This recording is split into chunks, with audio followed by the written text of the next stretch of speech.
First of all, you will not be able to deposit or withdraw money if your account is not verified. Verification process is not just an email confirmation with a code.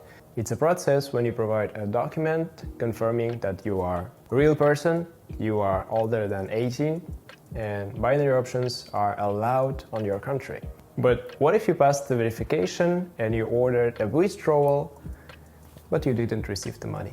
So if you withdraw money to some payment system such as Neteller, WebMoney, Skrill, ADVCash, etc., usually problems with such payment systems arise because people don't know the rules of those payment systems. In some of them you can't receive the money if your account is not verified. For example, ADVCash. Or another example, when I first started using WebMoney, I didn't know that there are limits on storage and transactions that depend on the degree of verification of your account. I don't remember exactly the limits, so I will show them here. So when I first withdraw money to WebMoney, it returned to my pocket option balance because withdrawal amount was higher than my limit. So WebMoney simply didn't accept my transaction because I didn't provide enough information about myself. So if you want to use these payment systems, read the rules before you withdraw money, not after. So what if you make a withdrawal to Bitcoin? The transaction itself may take up to a few hours. When I say transaction, I mean the time from the moment when a platform sends the money from one of its crypto wallets to your wallet. But before the transaction, your withdrawal request is in a queue.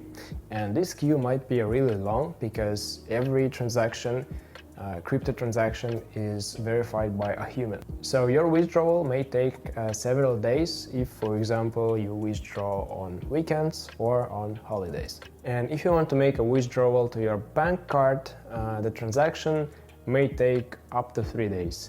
It happens quite rarely, but it happens. For example, if you return your jacket to the store, you can get your refund in 5 seconds or in 3 days. So this is the entire list of possible causes of problems with the withdrawal on every binary options broker, because they all have the exact same withdrawal mechanism.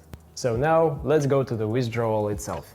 I trade on a pocket option, so I will show it here.